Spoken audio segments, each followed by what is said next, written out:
Is it, or is experience just not that important in today's college basketball world?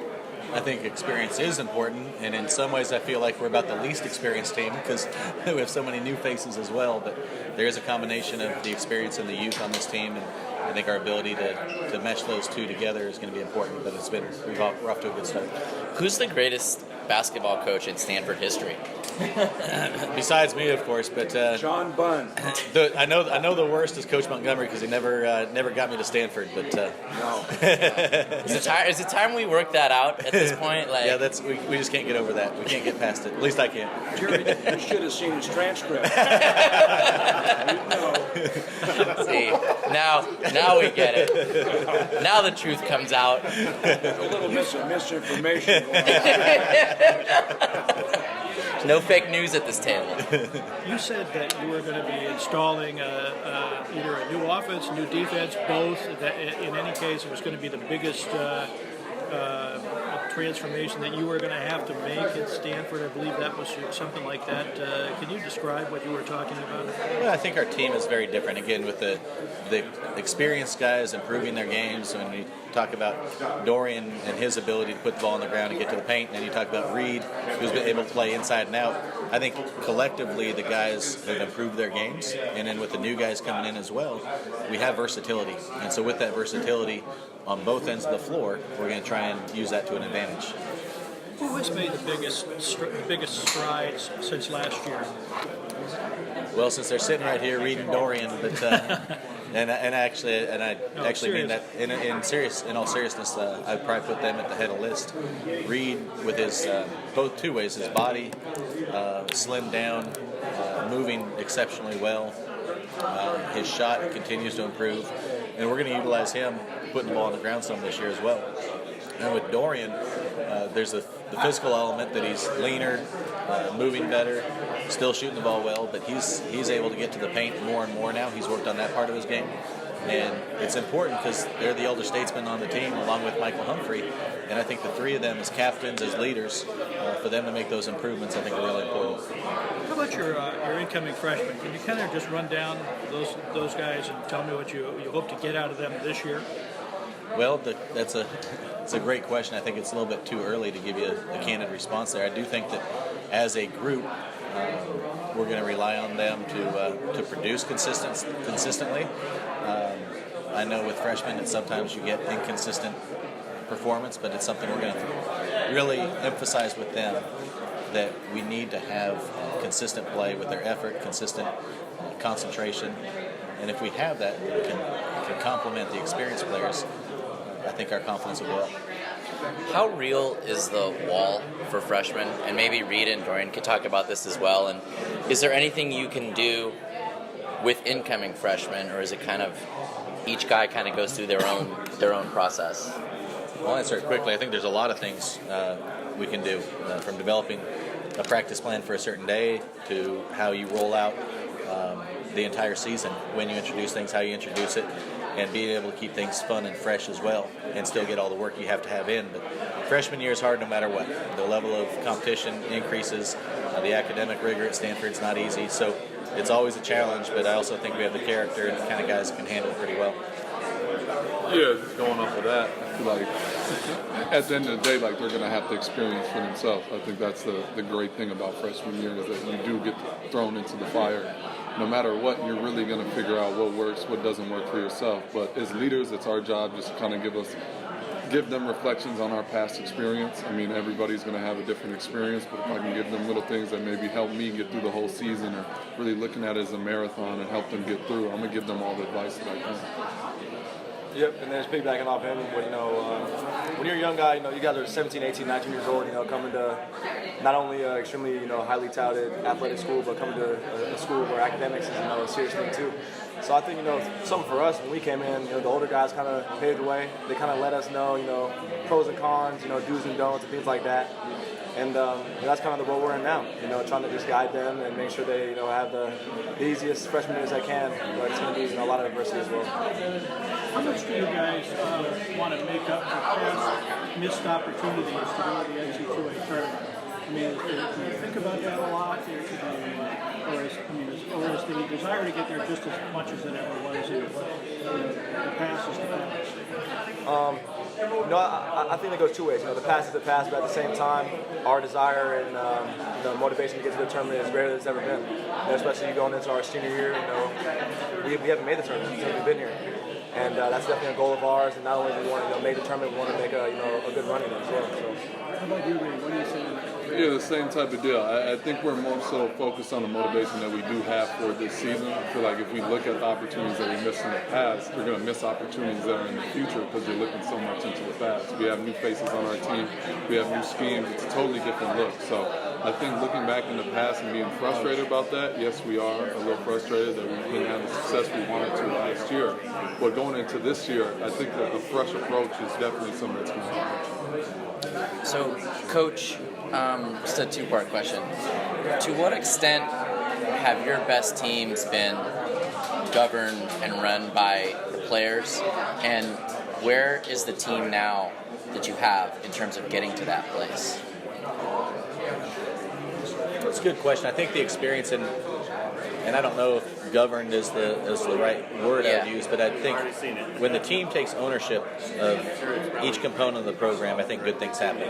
At the end of the day, I am the head coach. I need to have control of what's going on. But when a team really embraces the idea of the leadership and holding each other accountable, where it's not just coming from the coach, those are your best teams. And I don't think that's based on age or year in school. It's based on their character coming through, and I think we have a team of high character guys. And of all the teams that you have played, assisted, or head coached, what team sticks out as having really lived that process that you just described?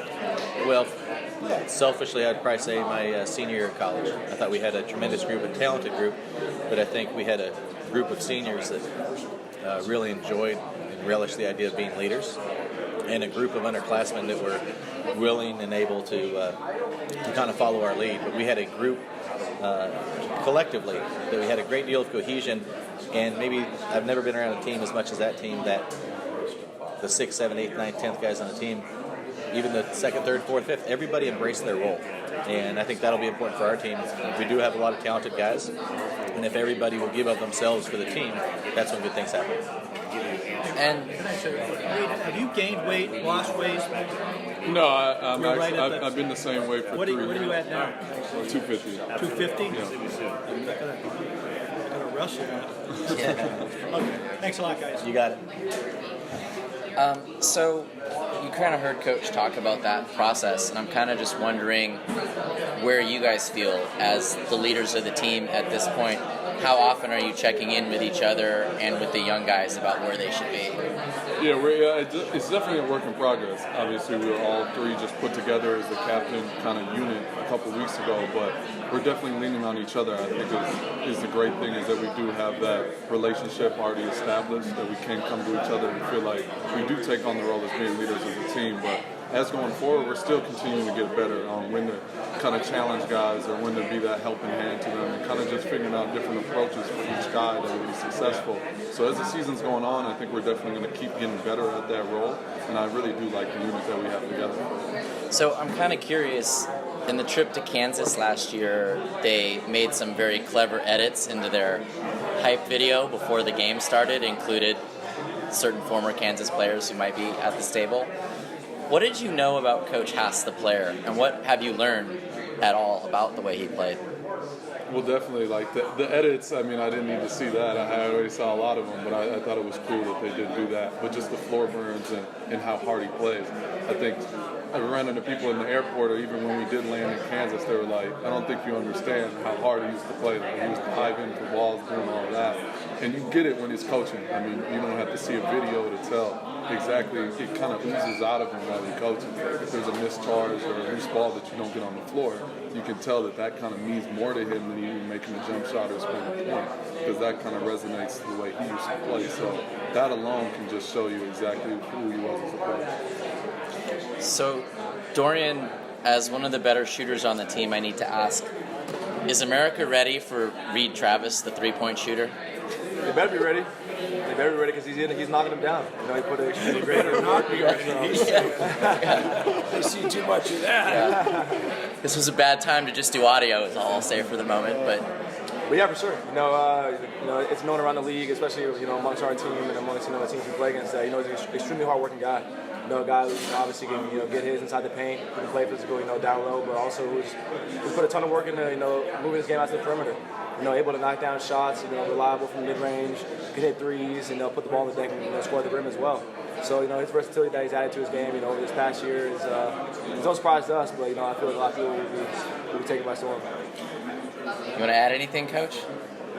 Not at all. I think we're all excited. We're all excited. It's no, with Reed, we want him to expand his game just like all our guys. But I'm not a very smart coach if he's still not effective inside. So we got to make sure that continues to happen. So one of the points that all the coaches have talked about with you, Dorian, is you seemed really comfortable last year getting your buckets within the system, and this year you seem to have taken a step forward in your one-on-one game, just kind of making things happen on your own.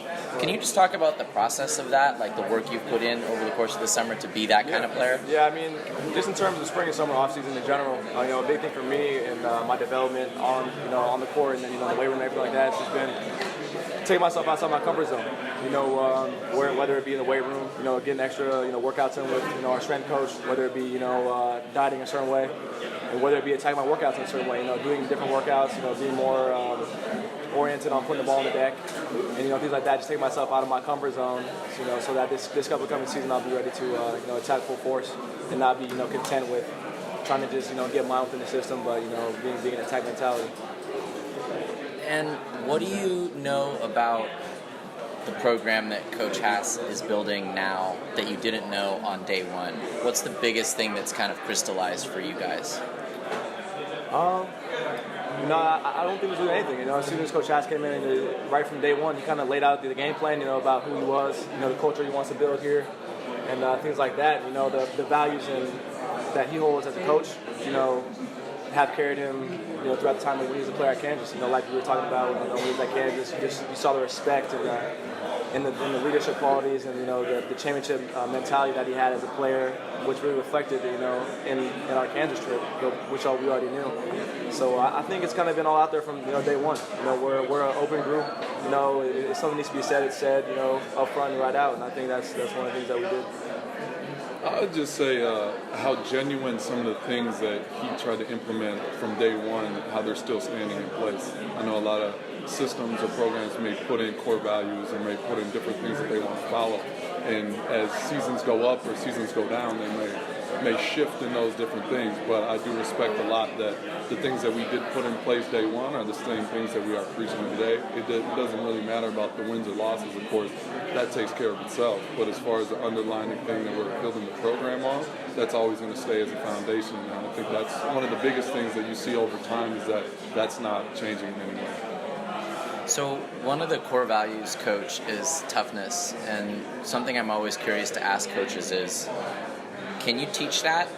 Can you take a player, and to what extent can you take a player who is here in the toughness scale and move him more towards the ideal or improve that? Yeah, I can teach it, and I don't know if they end up changing or not. But that's the ultimate goal. Is look, you're not going to take people that don't have any toughness and completely change it on the spectrum. But I do think you can move the needle. In our recruiting, we talk a lot about that, is trying to find student athletes that have a level of toughness with how they play. But it is something that's, when we talk about core values are mandatory. It's not negotiable. And when toughness is there, if somebody doesn't have a loose ball or take a charge, and that's just one small level of toughness. I mean, toughness is also, if Dorian misses a big shot, is he tough enough to come back and take the next one if that's what is needed? Is Reed tough enough to get back on the free throw line if he struggled? And there's many, many levels of toughness, and I think we're continuing to emphasize it, and I think the guys are embracing it and trying to change. So one of the distinguishing features of the program when Coach Montgomery was there was the student fan support, which wasn't always what it was, but it was at a pretty high level at the point that he left. You guys, as student athletes, how do you feel the program stands in relation to the student support?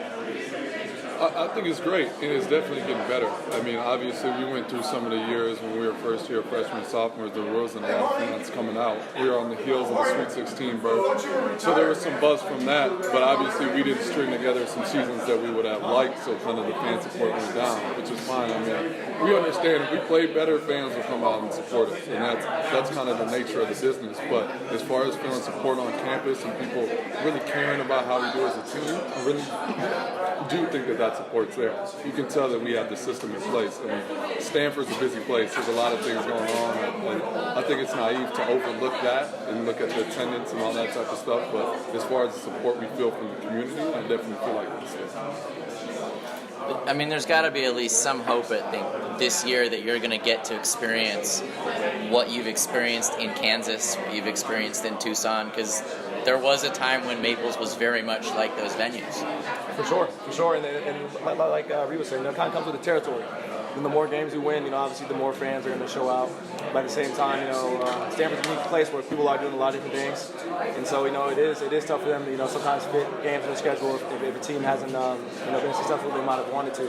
So this season I'm looking forward to filling up those seats and getting to interact with some of the fans. Coach, on that last season, you did almost like one-on-one sessions at times with members of six-man. Anything going to change this year? Same stuff? Just had a meeting, I think it was last Friday, with six-man leadership. So we are continuing to try to grow that as much as we possibly can. And there's no question, the whole concept of if you build it, they will come.